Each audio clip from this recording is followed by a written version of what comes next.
gentlemen, hello everybody, Zachman18 here. Welcome back to the WTCM TV Channel 18 Superstation.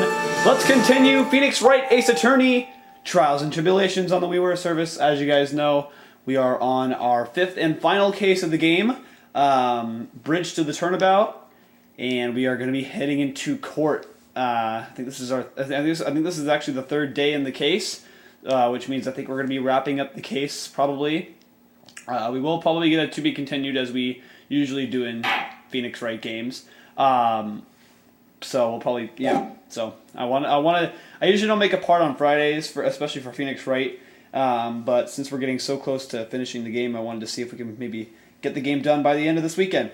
Also, I wanted to mention that I just got this in the mail. I'm not sure if I'm gonna be able to get the whole thing on camera. It is, there we go, Miles Edgeworth Ace Attorney Investigations on the DS. So I'll be waiting until we get there and to play this game. I'm really excited to play it for you guys. And I'll be playing it for the first time as well. So here's the spine and here's the back. So, but yep, I'm going to hold off playing this game until we get to the Let's Play. But anyways, without further ado, let's finish the game that we're working on right now so we can get there. Trials and Tribulations. I'm going to turn up a little bit because we're getting so close to finishing this game. And without further ado, let's go. Good morning. Oh, are you by yourself? Morning, Pearls. Mr. Nick, please tell me what's going to happen to Missing Maya. I'm sorry. We don't know yet. The investigation is still going on, so I wasn't allowed to enter the Inner Temple. Oh, I see. So is Sister Iris still trying to remove those trick locks in the training hall? No, she's the defendant in this case, so she can't be at the Inner Temple. She's required to be here in court. Nick, how come she's not here in the defendant's lobby? I have to admit, it's kind of strange. If you're looking for Iris, she's in the prosecutor's lobby. Alright. Edgeworth, what's Iris doing over there? She's going over today's testimony with the prosecutor as we speak. Today's testimony? You heard me. Iris is going to be testifying as a witness for the prosecution. Wait, what? The prosecutor is squeezing her for a confession, or so I heard. Franziska von Karma, what are you up to? I know what you're thinking, but Franziska isn't going to be the prosecutor today. What? Then who is? Who else would it be but Godot? Godot? Franziska is engaged in some important work at the Sacred Cavern. The Sacred Cavern? You don't mean the cheese? Exactly. She has been out there all night, trying to remove those trick locks, with the head nun's assistant naturally. We estimate that the last of the locks should be taken care of in about 3 hours. I hope everything continues to go smoothly and we receive some good news soon. Yeah, thanks, Edgeworth. Prosecutor Godot intends to nail this case shut today. Be prepared to fight like there's no tomorrow. You don't have to tell me that. I know. I can already see it in your eyes. You're not the same fever-ridden frantic maniac you were yesterday. It's strange. On the way here, I decided that today would be the end of all this. Almost immediately after I made the decision, I felt myself getting stronger. Interesting. Maybe you've passed your cold on to someone else, literally. And with that, I leave the rest in your capable hands, partner. Thanks.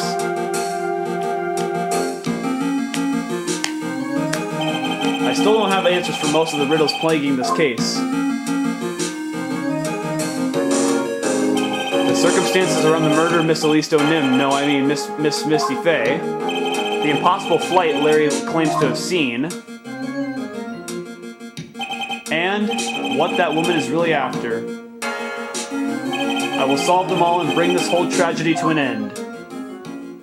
Let's do this.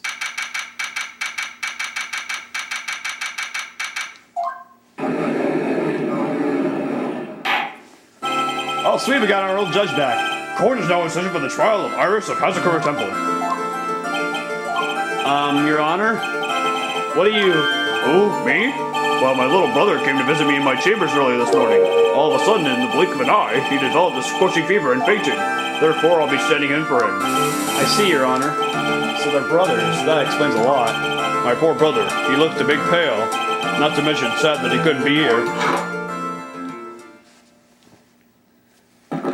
Oh boy. It is impossible to predict what the future has in store for any of us.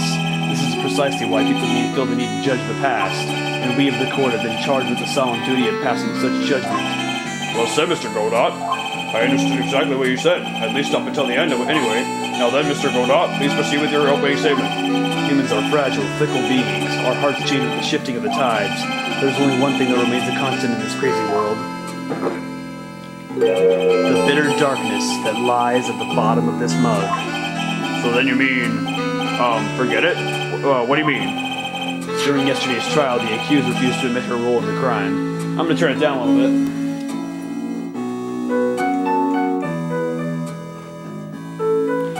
It's louder than I thought it was. But today, she has had a change of heart. Sister Iris of Hezekiah Temple, she has a confession to make. Confession? The defendant? Iris, why didn't she discuss this with me first? Very well. This court will now hear the defendant's confession. Upon meeting a beautiful lady, I always ask for a name and profession. That's one of my rules. My name is Iris. I'm but a simple nun undergoing training at Hezekiah Temple. Witness, is there something that you want to confess to? Yes, but first I want to apologize to Mr. Wright. I can't continue lying to everyone anymore. It's alright. What is it? Mr. Wright, I have to admit that I did play a part in this terrible incident. Are you actually confessing? Are you saying that you were the one who murdered Miss Elise Donim? No, I'm not, Your Honor. But I dealt with the cover-up after the murder took place. After her spirit left, I took the lifeless shell of Mystic Elise and carried it to the Hezekiah Temple courtyard where I desecrated it. What? Jeez. Order in the court. Order. Witness, are you saying you were an accomplice to the murder? Yes, that's correct. What? 3 minutes in court and I'm already covered in a cold sweat. Everyone on the planet is an accomplice to something. It just happens to be that in this case it's to murder. Isn't that right, Mr. Trite? Oh, that Godot. This is the confession they were conferring about. It pains me to say this, but it looks like Iris's testimony was all a lie. Now then, little lady, if you don't mind, I've got a question for you. Whose crime are you trying to cover up by your actions? Iris was covering for someone? Oh, now I'm definitely up the creek without a paddle or a life jacket. I've been at Hezekiah Temple ever since I was a little girl. Hezekiah Temple is run by one of the branch families of the Korean tradition. One of our missions is to protect the main family. I'm sorry, but main family? Yes, and that's why I would dirty myself, if need be, to protect her. The daughter of the master of the Korean channeling technique. Mystic Maya Fey. Huh? Oh, God. Wake up and smell the coffee, Trite. She's naming... Maya?! Order in the court. So not only did you witness the murder, you know the name of the murderer. I'm terribly sorry, but it's true. I saw her commit the crime with my very own eyes, and then I cleaned up the area to try to protect her. That's ridiculous! Maya could never do such a... The defense will refrain from commenting until the appropriate time. Now, witness, let's hear your testimony. What exactly happened on the night of the crime? Yes, Your Honor. I thought I was prepared for the unexpected, but I never imagined the case would wind up going in this direction.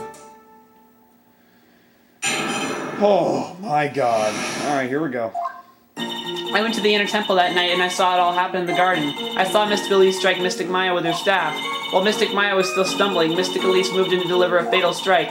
Mystic Maya tried desperately to defend herself and stole the weapon. It was only in self-defense. You can't blame her for it.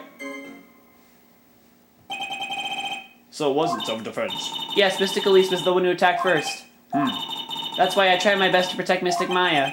You moved the victim's body to the temple so that Maya wouldn't be suspected? Isn't that right? Not bad. You've got the instincts of a true criminal. Something's not quite right. I'm sure it was established yesterday that Iris never went to the inner temple that night, and that the person who did go was that woman. Iris even admitted it. Now then, Mr. Wright, please proceed with your cross-examination. Alright, I guess we'll start pressing. Sister Iris, your testimony has changed quite a bit since yesterday. You stated yesterday that on the night of the murder, you didn't go to the inner temple. Did she now? Too bad for you. What she said yesterday doesn't mean much today. By the way, where were you when she claimed that she didn't go? It was in the inner temple's training hall. A private conversation between the two of you does not constitute testimony. That would be properly described as hearsay. What do you have to say, Miss Witness? I just couldn't tell him the truth at that time. Mystic Maya, she's your girlfriend, isn't she? I didn't want to be the one to break it to you that I saw her commit murder. There. We all understand how difficult this is for you. Now then, let's continue with the testimony. What did you witness in that temple garden? Well, Your Honor,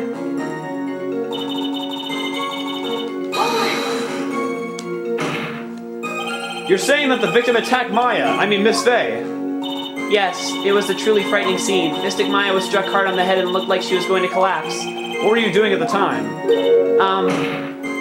Why didn't you stop them from fighting?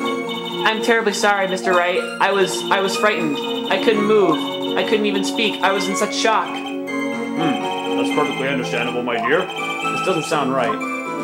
I don't believe this testimony for a minute. What happened after that?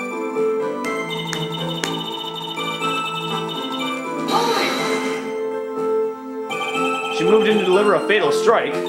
Yes, I'm sure of it. She threw down her staff and reached into her robe for a weapon. Wait a minute.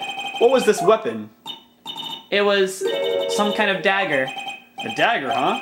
And Elise O'Nim tried to stab her with this weapon. Oh yeah, we also found out that the weapon was the staff. The staff had a sword.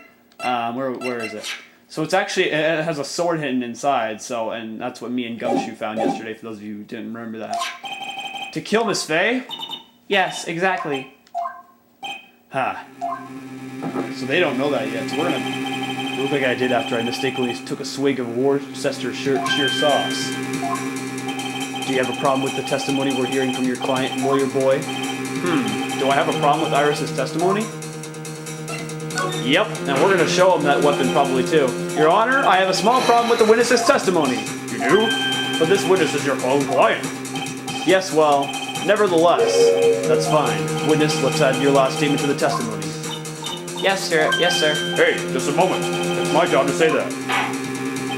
Listen, Gramps, I won't say it again. Final judgment will be rendered by me. Ugh. Okay, now, let's continue. Alright, she threw her staff away and pulled a dagger from inside her robe. Nope. The staff was the weapon itself. Objection! Sister Iris, there's something strange about your version of events. Huh? Miss O'Nim throwing her staff away makes no sense at all to me. But all you can do with the staff is hit someone. Naturally, you wouldn't know this, Sister Iris, but the victim's staff had a special feature about it. As you can see, it's a sword. Ah! If Elise O'Nim really had wanted to kill Maya Fey, she wouldn't have needed to use a separate dagger. Not when she already had a beautiful blade in her hands already. Well, Sister Iris, what do you have to say?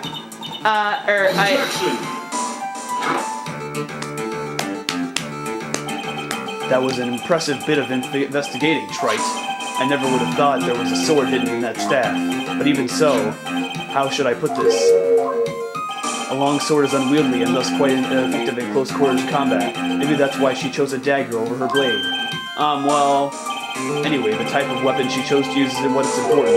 The important thing is that she tried to kill Maya Fey. As long as there's nothing strange about that, there's no problem with her testimony. But there is something strange about this whole testimony.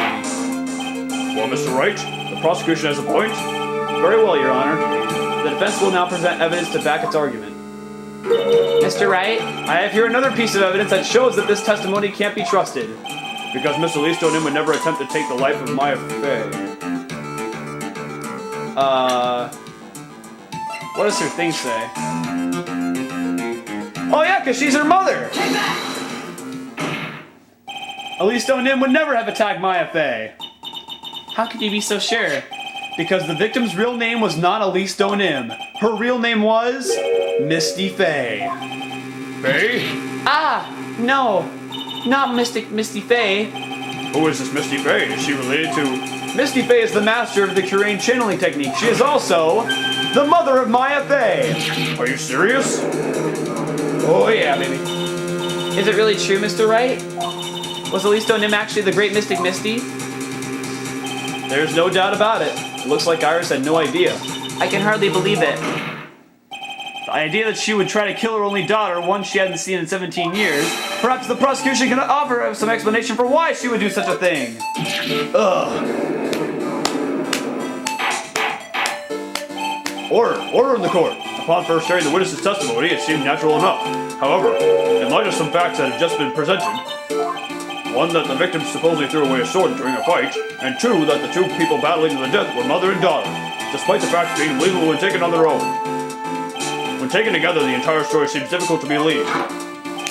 Listen, there's nothing in this world that is impossible, except for one little thing. Yes? What is this one little impossible thing? Ha! You still don't get it. Oh, now what? You think maybe my beans are under-roasted, but you have no idea, Gramps. Could you get to your point? I heard this witness's confession this morning, just as I'd taken the first sip of my 8th cup of morning coffee. You're going to ruin your health, my friend.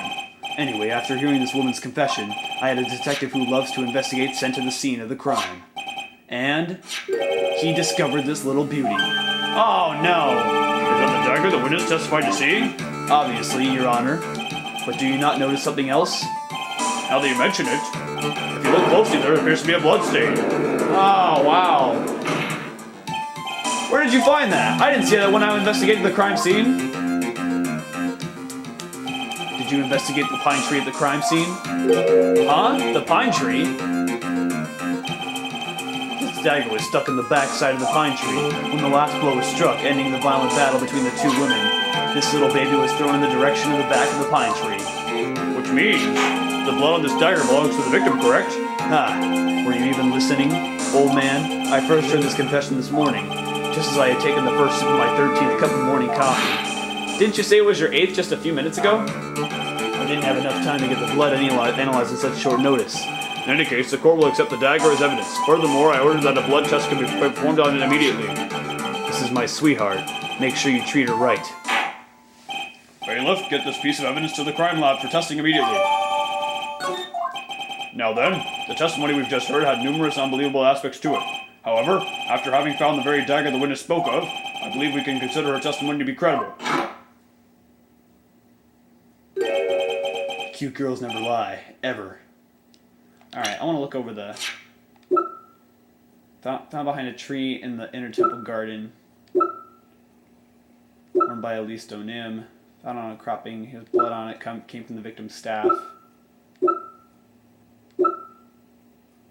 10 to 11 p.m. On some blood from stabbing in the back. Okay.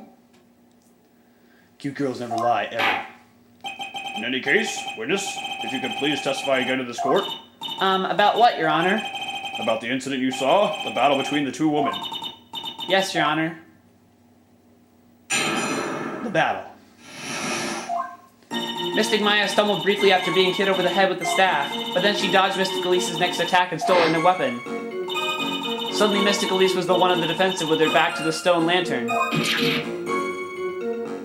Her back was to the stone lantern. That's when Mystic Maya stabbed Mystic Elise. Mystic Elise managed to fling the knife away, but then she collapsed. Nope, because her back was to the lantern and the autopsy report says she was stabbed in the back. That's a lie. I don't know if there were any bad feelings between them, but it had been 17 years since Mystic Misty's disappearance. Perhaps they simply didn't recognize each other anymore. That seems reasonable. Now then, Mr. Wright, proceed with your cross-examination. That's gotta be it.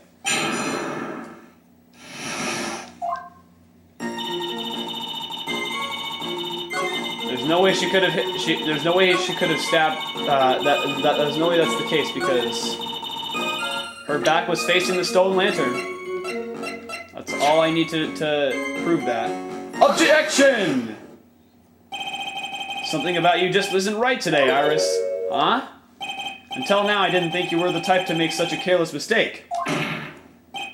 However, the testimony you just gave contains quite a few contradictions. What do you mean? What's so wrong about my testimony? According to you, Maya Fey stabbed the victim who had her back to the stone lantern, correct? Yes, that's right. But in that case, the victim wouldn't have been stabbed in the stomach, right? Yes, I think so. But according to this autopsy report, the cause of death was due to blood loss from a stab wound in her back. Ah! This proves that the victim was stabbed from behind, not from the front. Sister Iris, it appears another seed of doubt has sprouted from your testimony. Ah! What? What is the meaning of this, Mr. Wright? It's simple. People are like books. We've all got a front and a back. You get my drift? Is that all you have to say? I can also say that darkness loves to play with the human mind. Could you please knock it off with the cheesy proverbs and illogical metaphors already? The point is, too much of this testimony just doesn't make sense. Throwing away a useful staff, the people fighting being mother and daughter, and now she falsely claims the victim was stabbed in the stomach. There certainly are some inconsistencies. Well, Iris, how about it? Well, it's just... If you ask me, you're just being too naive about the whole thing. What do you mean?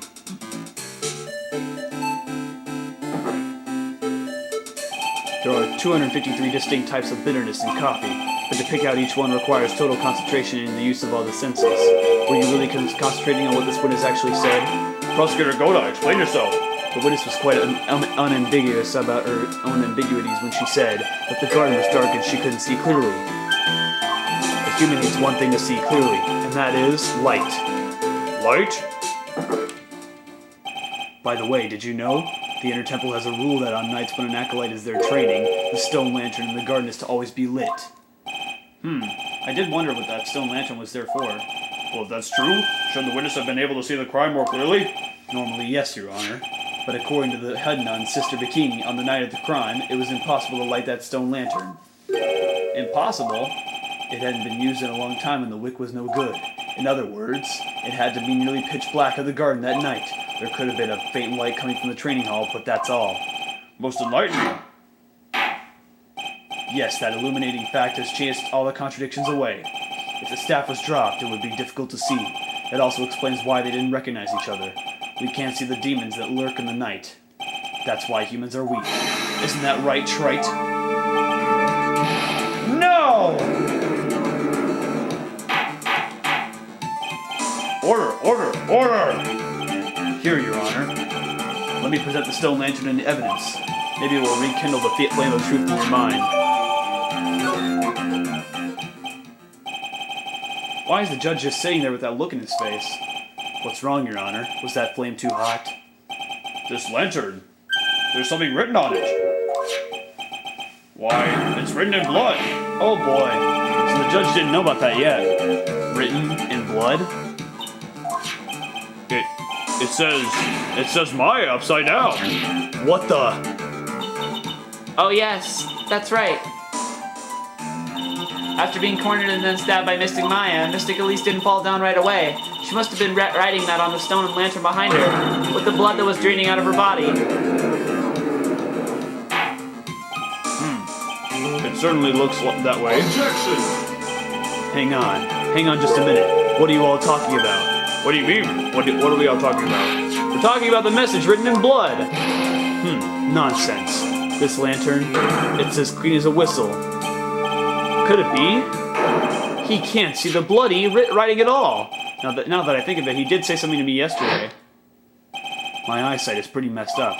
Even with these huge goggles on my head, I still can't see everything. So that's what he meant by that.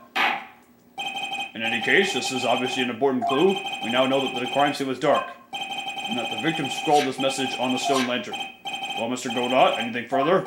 Mr. Godot. Okay then. Let's move on. Godot is literally shaking, and somehow I don't think it's from caffeine overdose. I believe it's now been established that Miss O'Nim was killed by Maya Fey. That's just wrong. Now it's time to turn our attention to you. Yes, sir. After the victim died, you did something, didn't you? Let's hear it. We're all ears. Here we go. After Mystic Elise died, I called out to Mystic Maya. I thought it was my duty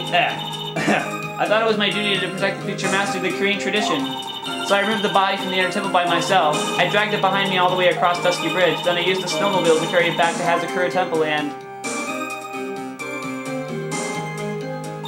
I used the Shichishito to alter the way the wound looked. So you moved the body? Yes, I was raised at Hazakura Temple. I owe a great deal of thanks to the Fey clan, but even so, I never imagined that Elise Nim was actually Misty Fey. I've committed a terrible sin. A terrible trick of fate. I believe you're looking for Twist of Fate, Your Honor. I intended to return to the inner temple after taking care of the body, but You were spotted by the head nun, correct? yes, and that's why I couldn't go back. Your story makes sense, I suppose. Mr. Wright, go ahead with your cross-examination. Yes, Your Honor. Okay.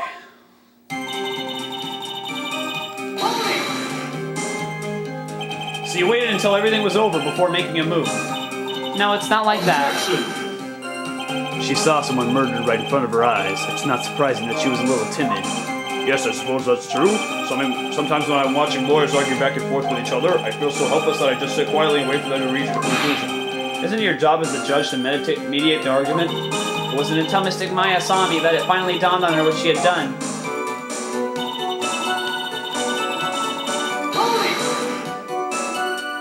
So then, you knew the significance of the name Maya Fey. Yes, of course I did. That's odd. I mean, Sister Bikini didn't recognize Maya's name, let alone her position. Anyway, she was a very special person indeed.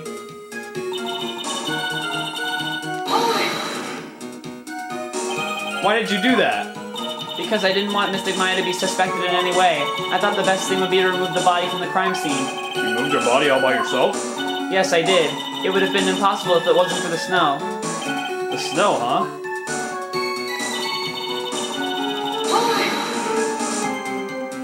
It's pretty amazing you can make it all the way across. That's a rickety old bridge. It looks worse than it is. It's surprisingly sturdy despite its age. It's like they say, idiots are too stupid to catch even a simple cold. But there's one other thing that bothers me. Why not just throw the body into the Eagle River? It would have been much easier than dragging it all the way to Hazakura Temple. I thought that it would still cast too much suspicion on Mystic Maya. That's why I tried to take the body as far away as possible. Huh. Makes perfect sense to me. For the time being. Anyway, what did you do after you crossed the bridge?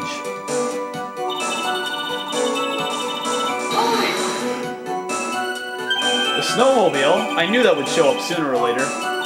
Yes, I had the key. I used the snowmobile to travel from Hazakura Temple to Dusky Bridge. This is the part that was in question the other day. Should I ask for more details? Well, we already know about the snowmobile. Let's ask about the tracks. If you really did move her body by snowmobile, we already talked about this yesterday. It was the tracks photo and how there was only one set of tracks. Yeah. Then there should be tracks left in the snow, right? Well, yes, naturally you would expect tracks. This picture was presented at yesterday's trial. Are these the tracks from that ride? Yes, I think they are. But I can only see one set of tracks here. I don't see what's so strange about that. Snow was still falling when I left Hazakura Temple. I see. Snow was still falling, huh? And then when the murder took place, it had already stopped. That's why there are such fresh-looking tracks. How about it, Mr. Wright? What do you think about this testimony? When the murder took place, the snow had already stopped. That doesn't make sense if you stack it up against the other evidence. Your Honor, I'd like the statement Iris just made added to the testimony. But does it have something to do with the case?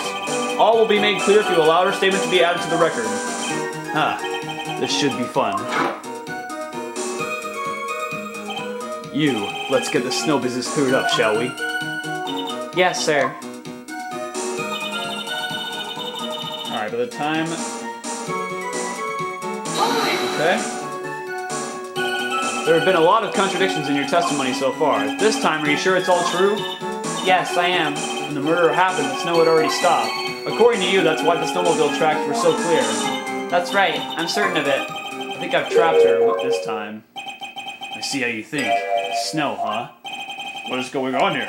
If the snow really had stopped by the time of the murder, it'd mean there's a bigger hole in her story than that movie, The Grid Revelations. Well then, Mr. Troy, perhaps you'd like to share your theory with us. Let's see what's up your sleeve. Or rather, at the end of your index finger. I don't want to believe it, but I don't think my logic is failing me. Iris is trying to pin the murder on Maya. But why would she want to do that? There's only one reason I can think of.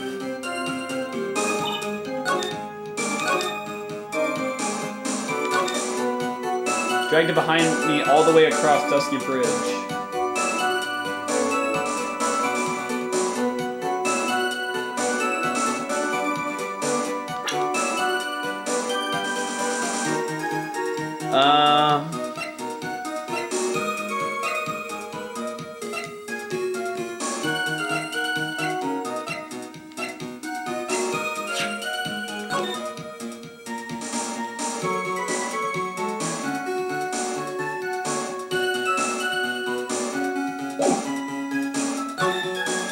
Wait a second! Objection! I think I know what's going on. You claim that the snow had already stopped when the murder occurred, but I'm sorry, Iris. That just isn't possible. What? This is the weather data from the night of the murder. According to this, the snow didn't stop until 10:50 p.m. But you couldn't have crossed Dusky Bridge at that time. Why do you say that? Because the bridge was on fire. Because 5 minutes before the snow stopped, Dusky Bridge was struck by lightning and had caught on fire. Booyah! What did you say? The bridge, it was on fire? You don't mean to say you didn't know about it? It was because of that lightning strike that the bridge burned down. What? But it can't be. It looks like you still haven't figured it out. No matter how hard you try to deceive or conceal the truth, you can't pull the wool over the eyes of a real defense attorney. No! Order! The bridge was already on fire when the incident took place. That's right, the inner temple was already totally cut off from the outside world. There's no way she could have crossed the bridge, body or no body. Witness, even my patience has its limits. Any further lying and I will find you in contempt of court. Do you have anything to say for yourself? The only person here that is truly contemptible is you. Oh man. Me? How dare you? Whether this witness lied or not doesn't mean squat right now. Squat? The important thing now is to find out the truth. Isn't that right? Yes, of course, but... Whether it was snowing or not snowing, or whether the bridge was burning or not, there are 2 facts that can't be disputed. First, the body of Alice O'Neill was discovered in the Hazakura Temple courtyard. And second, the head nun, Sister Bikini, witnessed Iris desecrating Alice O'Neill's body. He makes a good point, on both accounts. That's right. I'm not lying. What are you claiming this time? I wasn't myself at all that night, so my memory is still somewhat hazy. You have stood at that witness stand and testified this entire time. Are you telling us now that your memory of that night is hazy? It is only human to err. If you're so perfect, Wright, maybe you can explain this for the court. What is it? When the murder happened, the bridge had already burnt down. But somehow the body traveled across the bridge and was found in the temple courtyard. Perhaps you have some kind of perfect explanation for this little magic trick. Well, not exactly, no. I know there must be some other way she got across that burnt-out bridge, but unless I can somehow demonstrate it, we'll never know the truth. It looks like the defense is not prepared to offer a suitable explanation. You see what I mean? In other words, you're in no position to suggest that this lady's testimony isn't the truth.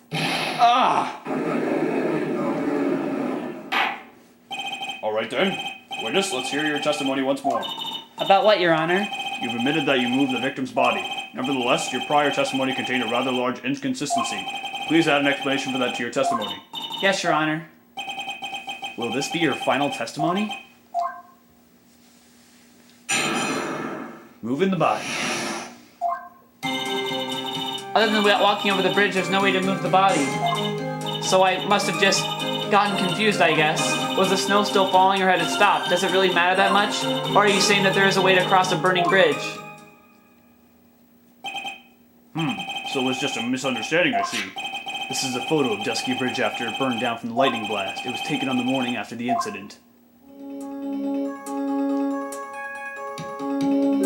It certainly was burned to a crisp, and one of the suspension wires is gone. It's amazing the whole bridge didn't fall. Clearly, it would be impossible to carry a corpse across a bridge in this condition. In this condition. Unless I do something to discredit this testimony, it's going to be deemed as the truth, and Maya will be accused of murder. Trite, I'm only going to say it one more time. It is only human to err, and only humans can spot the errors of our ways. The more sense he makes, the less sense he makes. All right, Mr. Wright, please begin your final cross-examination. So, if you guys remember, Larry had that picture. Where is it? Yeah. And what he saw was Iris flying in the air. So, and she's saying that there's no other way. There's no other way she actually did that. So there's a way to cross a burning bridge. So she could have been flying, I don't know. Or maybe, yeah, I'm not sure. But, I'm pretty positive this has something to do with it. Objection! A dead body flying over a burning bridge? I wouldn't exactly rule out the possibility. What? Huh. You're saying it's possible? Don't make me laugh. The only thing that's possible about your claim is that it's been pulled out of thin air. I don't know about that. In any case, we have a witness who did see it happen. Preposterous! Who is it? Who is this witness? I can't chicken out here. I've got to keep on the attack and go, go, go. Miss Elise Donim's brilliant and highly gifted apprentice, Maurice Donim. Brilliant? Highly gifted. Apprentice? Remember what he said in his testimony. That night he was at the Mountain Shack, Heavenly Hall, and that's when he witnessed the event. I think you've all seen this sketch before. It's an exact drawing of what he witnessed that night. Are you serious? Today's not April Fool's Day, is it? Mr. Wright, are you seriously claiming that the victim flew through the air? And you're using this pathetic scribble to support your argument? Uh-oh. The judge looks like he's about to blow a gasket. Huh. Well, Trite, there's nowhere for you to hide now. Other than looking at it like it was drawn by a 6-year-old, does this sketch prove anything? Yes, I'm pretty sure it does, and I'm going to prove it. Listen, I know your tricks. You're trying to turn this whole thing upside down. If you're so eager to turn this case upside down, why not start with this sketch? Upside down? Why did Godot say that? Alright then, let's hear your defense's theory. What exactly is this sketch trying to show? I don't think old Whiskerface is going to forgive any more mistakes. Alright, Phoenix, let's look carefully and think it over. The sketch drawn by Maurice Donim is... a contradiction. Gotta be. Something is obviously funny about this sketch. I'm no art critic, but even I can see that. No, that's not what I mean, Your Honor. Maurice Donim stated it over and over, that this sketch was exactly as he saw it. However, if we're to believe his testimony, then the sketch contradicts reality as we know it. It contradicts reality? This is getting interesting. Alright, I want to see that picture again of the Dusky Bridge photo after the crime.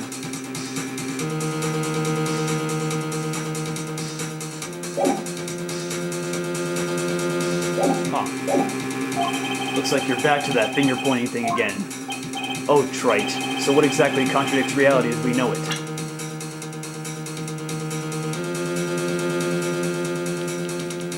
Wait a second. That wire was on the bottom of the picture, wasn't it? Yeah, those two were hanging on the bottom of the bridge on the morning when that photo was taken. It's this wire connected to the bridge. The wire? Huh. Is that the thing that contradicts reality? It is indeed. Then show us the reality it supposedly conflicts with. It's the photo itself. Because that photo... Yep, the wires are hanging below the bridge. That's a photo of Dusky Bridge, correct? Yes, now compare the sketch and the photo for a minute. In the sketch, the wires appear to be above the guard wires. But on the actual Dusky Bridge, Jumping Jehoshaphat! what? The wires are below the guard wires. What? Order! The sketch is somewhat different than what's depicted in the photo. However, isn't it likely that the artist just saw it wrong? Or perhaps he just drew it wrong. Either way, it sounds like you're just wrong. With someone like Loris, I admit a mistake is a definite possibility. But then that begs the question, why did he make a mistake?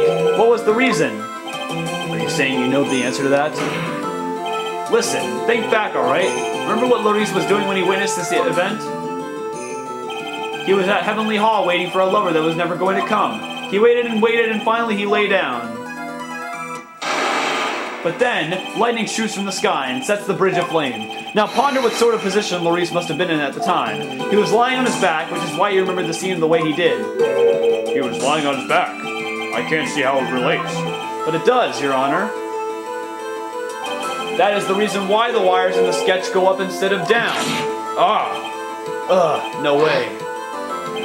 Loris Donim witnessed the event while he was lying on his back, face up. In other words, the scene that he saw was actually upside down. What? Jeez. So then, this sketch should actually... I think you finally get it, Your Honor. The correct way to view Louise Dunham's sketch is like this. This is how it should actually look. But she looks weird when she's flying. The victim's body wasn't flying above the bridge, it was actually swinging below. That's right, just like a pendulum. Ridiculous. Swinging? How? Order. Of all the things to say, a pendulum? The bridge was burned into a crisp. There was no way to get across it, but if the body had been found at the inner temple, it would have caused problems. This is where the criminals decided to take a gamble. They used the burning bridge to get the body across to the other side, and a pendulum was the only way to get it done. Let's think about this for a minute, shall we? Dusky Bridge is about 20 yards long, which means it's about that from far from the inner temple to the opposite cliff. Yes, that sounds right. In order to cover that distance with a pendulum, you need a rope at least 10 yards long. To get a rope that long, you have to plan ahead. The lightning strike that night can only have been an accident, so it doesn't make sense that the criminal would have prepared the rope beforehand. So then, the criminal... They didn't have to get the rope ready. The rope was already right in front of the criminal. What? I'm saying that it was just a matter of using what was already there. In that case, Mr. Wright, please give us an explanation to support your theory. What makes you think the criminal had the rope on hand to create a pendulum? Oh, look at that picture again. Oh my god, there's a wire hanging down! And the meaning of this is... If you want to know where the rope came from, it's hanging right there in front of your glorious beard. Ah! This is one of the wires from the bridge. When the lightning struck the bridge and set it on fire, one of the suspension wires came loose from its anchor. The criminal didn't have any time to waste. So they tied the wire around Elise Dunham's body. Oh my god, that's crazy.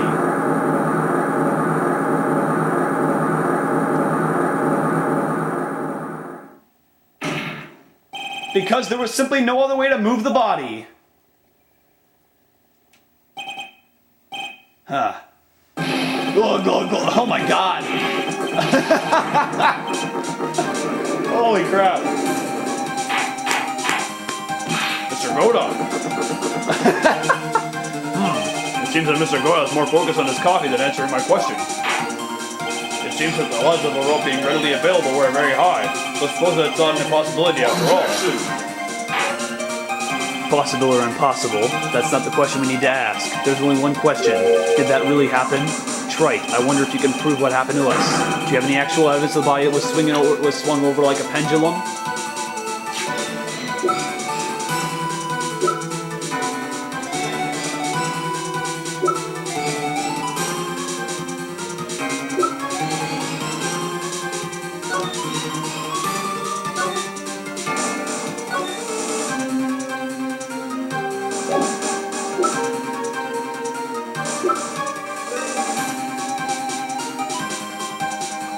Found by Dusky Bridge, that's right.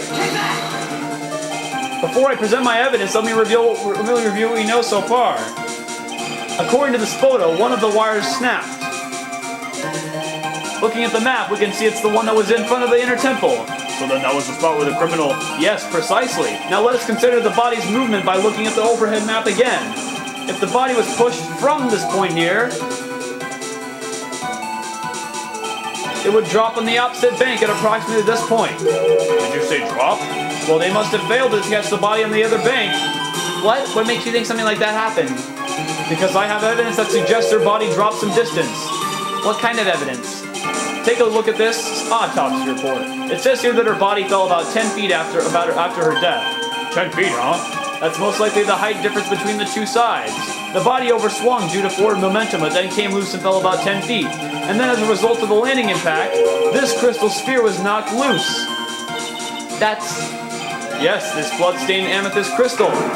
It's the one that came off of Miss Elise Dunham's staff. And even more important is the place where this crystal sphere was found. Indeed. I believe it's already marked on this overhead map. The crystal was found... Ah! Precisely, Your Honor. In the very spot where the pendulum would arrive if given it the right amount of speed. This explains your theory quite well, Mr. Wright. You have provided us with a way the body could have been moved that night. An impressive deduction, Mr. Wright. Most impressive. Oh, jeez. Mr. Wright! I thought this cold coffee might help cool you down. What is the meaning of this, Mr. Godot? Jeez. That was a dark and bitter guess that you made, Trite. But you forgot about one thing. Oh, and what would that be? The aroma. Huh? The coffee's most reliable accomplice is its deep and profound aroma.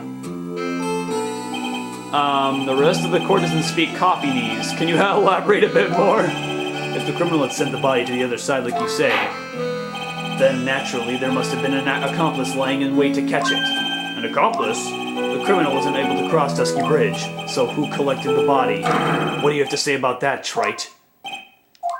Mr. Godot is correct. This can't be the work of a single person. Well, Mr. Wright, you know what you must do. Yes, Your Honor. The body couldn't have made it to Hazakura Temple without an accomplice. Very well then, if you please, Mr. Wright. Who was the person that received the body on the Hazakura Temple side?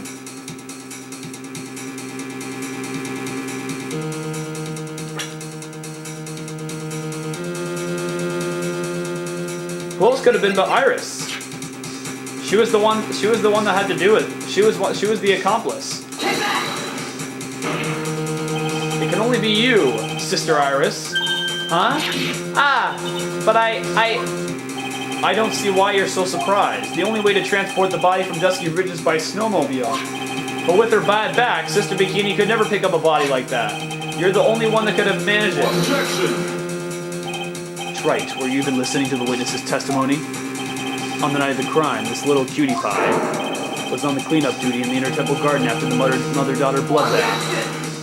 I haven't forgotten, but have you, Mr. Godot? This witness was also seen at Hazakura Temple, desecrating the corpse of the victim. Strange indeed. It's almost as if, on that night, the defendant was in two different places at the same time. Sister Iris, let me ask you something. Why didn't you mention it when you first gave your testimony? Mention what? The pendulum, of course. Using the sketch drawn by an eyewitness, I have established how the body was moved using the burnt-out bridge, which means it's now a fact that this occurred, something you should have already known. No, I had no idea. I didn't know anything about a pendulum. But the body couldn't have been passed along to the other side without your help, so you should have known about it. In fact, it'd be impossible for you to be clueless about this whole thing. Unless you're not really Iris to begin with. What? How can you say that, Mr. Wright? What? What kind of nonsense is this? You're saying... Did you say this witness isn't Iris of Hazakura Temple? Objection! Are you serious? Trite? You mean... This woman is... There's no one besides Iris that could have received the corpse that night. Now I get it. Now I know why I've been sick to my stomach during this trial. Why her whole demeanor changed so suddenly from yesterday. And why she's trying to pin this murder on Maya. The woman that's standing there at the witness stand, her real name is Dahlia Hawthorne. Shaboosh! I never thought I'd have to utter your name again, let alone see you. It's been a long time, Dahlia Hawthorne. Hawthorne? Sister Iris had a twin sister, and you're looking at her, Miss Dahlia Hawthorne. That name rings some bells. Distant bells, but bells nonetheless. It's just your imagination, Gramps. This file contains all the relevant data about Dahlia Hawthorne.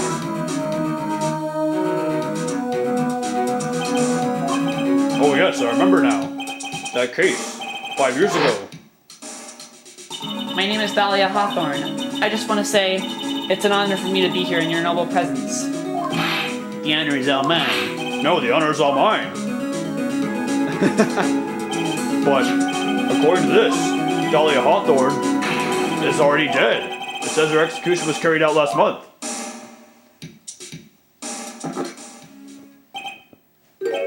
So what? Death has no meaning in this courtroom. What? Order! Wait a moment. How can you... My sister, she's already dead. What kind of... You of all people should already understand. After all, the blood of the master of the Korean channeling technique flows within that body. The Korean channeling technique? Now where have I heard that? That's right, you're not Dahlia Hawthorne herself. You're the spirit of Dahlia, currently inhabiting the body of a spirit medium. Ah, crap, I got a phone call. What an exciting story. Exciting, but quite impossible. Alright, be right back, guys.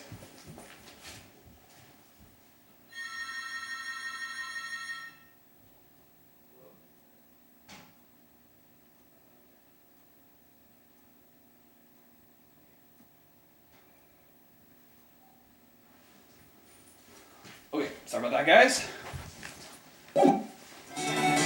You're asking us to buy that Dahlia Hawthorne just happened to be channeled by someone on the very night of the murder to a temple where her twin sister Iris was? Well, if you're going to put things that way, then yes. We're supposed to believe a coincidence like that just happens. Naturally, it was no coincidence. The whole thing was part of a plan from the very beginning. It's all written right here in these instructions. Ah, what's that? These instructions were written by your mother, Morgan Fey. And part of the plan called for Dahlia Hawthorne to be channeled. That night, there were 2 irises at Hazakura Temple. 2 of them.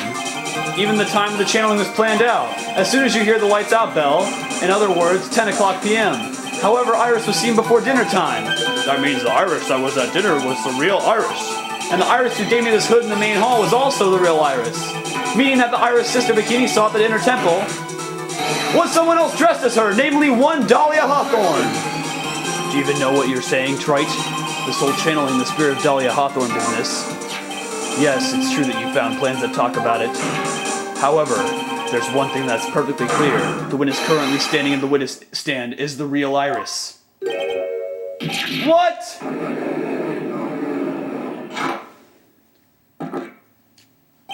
Calm down and remember what you know about the night of the crime.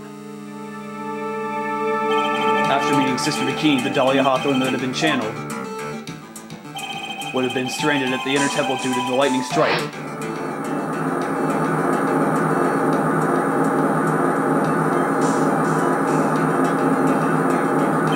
It was believed that the body was moved by pendulum. That's right. Naturally, that would mean that the Iris that received the body was the real Iris. Are you with me so far? Yes. After being notified of what happened, the police came to Hazakura Temple's main hall. There they found Iris in her room and arrested her. And ever since, she's been under police supervision at the detention center. Yes, I suppose. I can't deny any of that. Whew, thank goodness. It looks like he's finally convinced. But something still seems off, way off. I'm still not convinced that the Iris here is the same one from the other night. I suppose you're about to say something really ridiculous. Like the real Iris and the spirit of Dahlia somehow switch places? Switch places? To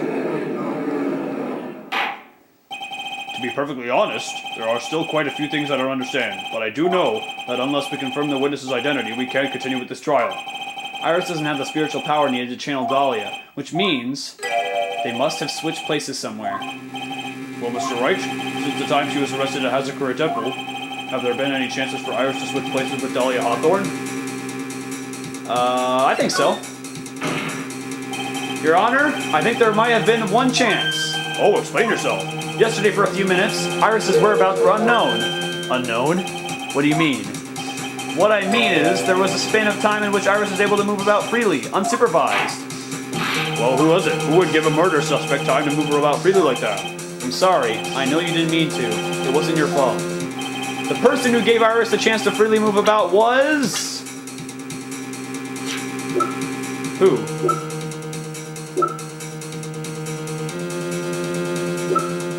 Okay, so it's either Bikini or Edgeworth, because he was over there at the garden.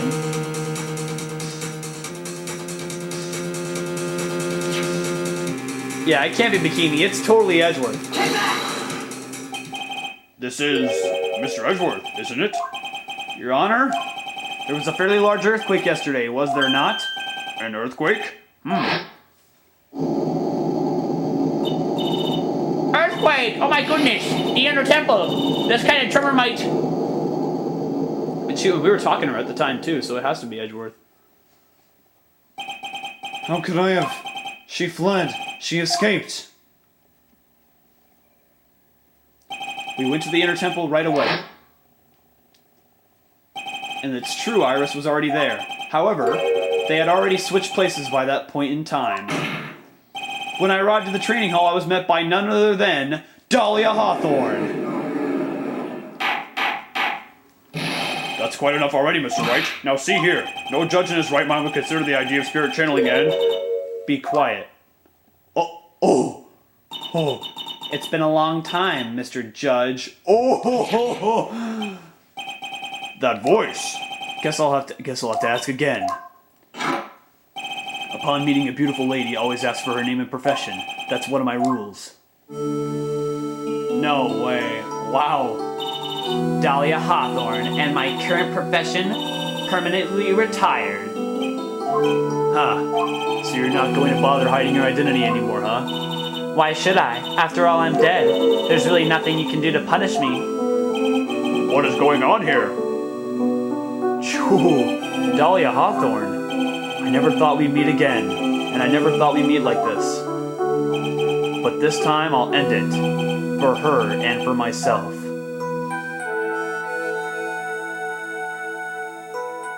To be continued. Sweet. Wow. This is getting crazy. Let's get a sneak peek for tomorrow.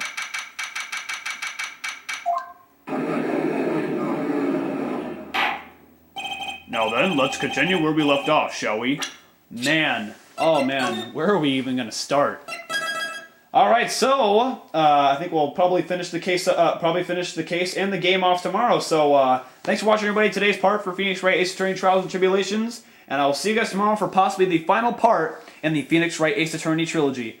Objection!